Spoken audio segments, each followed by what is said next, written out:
Space बहुत बड़ा है और अजूबों से भरा है। इसमें सुंदर नेबुला, चमकते सितारे और रहस्यमय चीजें हैं जिन्हें ब्लैक होल कहते हैं। ब्लैक होल स्पेस टाइम के ऐसे क्षेत्र हैं जहां ग्रेविटी बहुत ज्यादा स्ट्रांग होती है। एक ऐसी जगह की कल्पना करो जहां स्पेस और टाइम का फैब्रिक इतना मुड़ा हुआ है कि कुछ भी, यहां तक कि लाइट भी बाहर नहीं निकल सकती। यही ब्लैक होल की दिलचस्प और थोड़ी डरावनी रियलिटी है। हालांकि ब्लैक होल खाली जगह नहीं है, ये टूटे हुए सितारों के बचे हुए हिस्सों से बनते हैं। ये कॉस्मिक चीजें बहुत घनी होती हैं, एक छोटे से एरिया में बहुत ज्यादा मास होता है। यही एक्सट्रीम डेंसिटी ब्लैक होल्स को उनकी बहुत तेज ग्रेविटेशनल पुल देती है। ब्लैक होल का आइडिया अजीब लग सकता है, लेकिन यह हमारे यूनिवर्स का एक जरूरी हिस्सा है। इन्हें समझने से हमें ग्रेविटी, सितारों की लाइफ और डेथ और स्पेस और टाइम की असली नेचर के बारे में जानने में मदद मिलती है। तो चलिए कॉस्मॉस में जाते हैं और इन दिलचस्प चीजों के रहस्यों को सुलझाते हैं। आइए एक्सप्लोर करें कि ब्लैक होल क्या है, कैसे बनते हैं और क्यों हमारी कल्पना को अपनी ओर खींचते रहते हैं। सितारे कॉस्मिक इंजन हैं जो यूनिवर्स को रोशन करते हैं। ये गैस और धूल के बादलों से पैदा होते हैं और अपने कोर में हाइड्रोजन को हीलियम में बदलते हुए चमकते हैं। लेकिन सितारों की भी एक लाइफ होती है। क्या होता है जब एक बड़े स्टार का फ्यूल खत्म हो जाता है?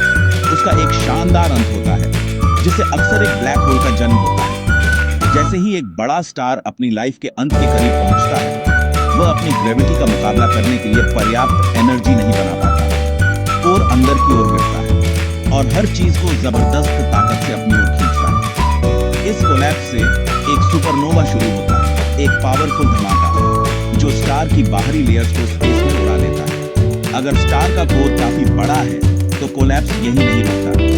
ये तब तक सिकुड़ता रहता है, घना होता जाता है जब तक कि ये एक सिंगुलैरिटी नहीं बन जाता। सिंगुलैरिटी इनफाइनाइट डेंसिटी का एक पॉइंट है, एक ऐसी जगह जहां फिजिक्स के नियम जैसा कि हम जानते हैं टूट जाते हैं। ये सिंगुलैरिटी एक अदृश्य बाउंड्री से घिरी हुई है जिसे हम ब्लैक होल कहते हैं।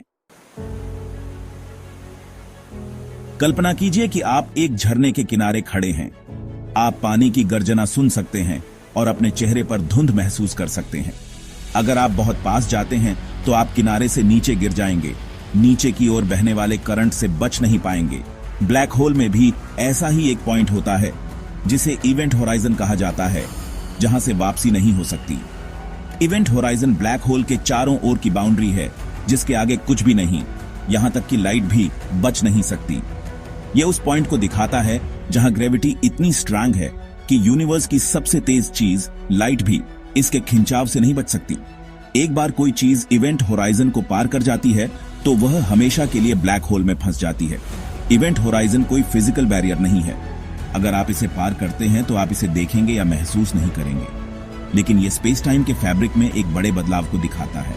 इवेंट होराइजन के अंदर स्पेस और टाइम की भूमिकाएं उलट जाती हैं। टाइम स्पेस बन जाता है और स्पेस टाइम बन जाता है। लाइट फोटॉन नाम के पार्टिकल्स से बनी होती है। ये फोटॉन अविश्वसनीय स्पीड से सीधी रेखा में चलते हैं, लेकिन ग्रेविटी लाइट को भी प्रभावित कर सकती है। ग्रेविटी लाइट के रास्ते को मोड़ सकती है, जैसे फेंकी हुई बॉल के रास्ते को मोड़ती है। लाइट के इस मुड़ने को ग्रेविटेशनल लेंसिंग कहा जाता है। ब्लैक होल में इतनी स्ट्रॉन्ग ग्रेविटी होती है कि वे अपने चारों ओर स्पेस टाइम के फैब्रिक को मोड़ देते हैं, जिससे लाइट काफी मुड़ जाती है। ब्लैक होल के पास लाइट इतनी मुड़ सकती है कि वह फंस जाती है, बाहर नहीं निकल पाती। यही कारण है कि ब्लैक होल काले होते हैं। वे कोई भी लाइट नहीं छोड़ते जो हम देख सकें। तो हम उनका पता कैसे लगाते हैं? हम उनके आसपास की चीजों पर उनके इंपैक्ट को देखकर ब्लैक होल का अप्रत्यक्ष रूप से पता लगाते हैं। सेक्शन 5, अंधेरे की किस्में, ब्लैक होल्स को क्लासिफाई करना। सभी ब्लैक होल एक जैसे नहीं बनते, वे अलग अलग साइज में आते हैं। हर एक की अपनी खासियत होती है। एस्ट्रोनॉमर्स ब्लैक होल को 3 मुख्य कैटेगरी में बांटते हैं: stellar mass black hole, intermediate mass black hole और supermassive black hole. Stellar mass black hole सबसे कॉमन टाइप है। ये तब बनते हैं जब बड़े सितारे अपनी लाइफ के अंत में ढह जाते हैं। ये ब्लैक होल आमतौर पर हमारे सूरज से कुछ गुना ज्यादा बड़े होते हैं। इंटरमीडिएट मास ब्लैक होल बहुत रेयर हैं। उनका मास हमारे सूरज के मास से सैकड़ों से हजारों गुना ज्यादा होता है। एस्ट्रोनॉमर्स का मानना है कि वे छोटे ब्लैक होल के मिलने से बन सकते हैं।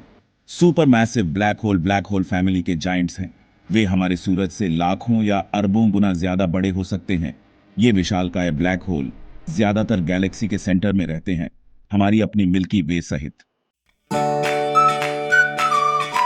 Section 6 galactic hearts supermassive black whole. ज्यादातर गैलेक्सी के सेंटर में गैस और धूल के घूमते बादलों से हमारी नजरों से छिपे हुए सुपरमैसिव ब्लैक होल होते हैं। माना जाता है कि ये ग्रेविटेशनल दैत्य गैलेक्सी के बनने और डेवलपमेंट में एक अहम रोल निभाते हैं। सुपरमैसिव ब्लैक होल खाते पीते राक्षस हैं। वे गैस, धूल और यहाँ तक कि पूरे सितारों को खाकर बड़े होते हैं जो बहुत पास आ जाते हैं। जैसे ही मटेरियल ब्लैक होल की ओर अंदर की ओर घूमता है, यह एक एक्रीशन डिस्क बनाता है, जो सुपर हीटेड मटेरियल की एक घूमती हुई डिस्क है जो तेज रेडिएशन छोड़ती है। इन एक्रीशन डिस्क द्वारा रिलीज की गई एनर्जी अरबों सितारों की कंबाइंड लाइट से भी ज्यादा चमक सकती है, जिससे वे विशाल कॉस्मिक दूरी पर दिखाई देते हैं। एस्ट्रोनॉमर्स का मानना है कि सुपरमैसिव ब्लैक होल की एक्टिविटी स्टार फॉर्मेशन रेट और उनके होस्ट गैलेक्सी के पूरे शेप और स्ट्रक्चर को प्रभावित कर सकती है।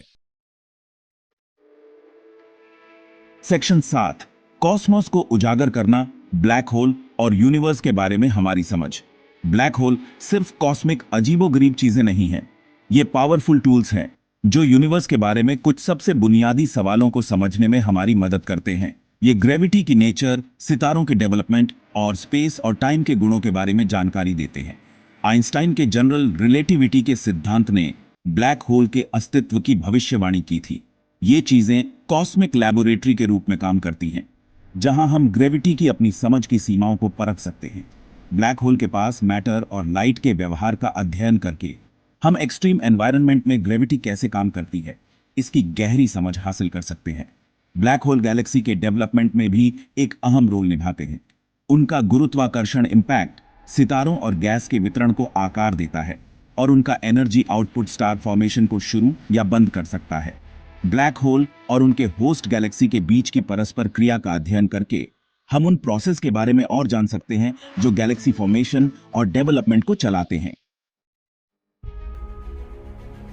सेक्शन 8 शून्य के रहस्य, चल रहे रिसर्च और ब्लैक होल स्टडीज का भविष्य।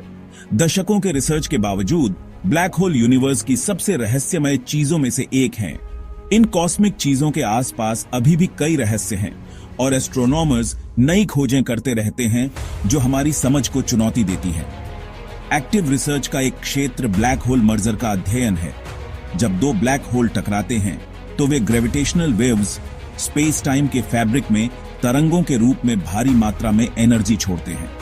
इन ग्रेविटेशनल वेव्स का पता लगाना और उनका विश्लेषण करना ब्लैक होल के गुणों और ग्रेविटी की नेचर के बारे में जानकारी प्रदान करता है। रुचि का एक अन्य क्षेत्र इवेंट होराइजन का अध्ययन है।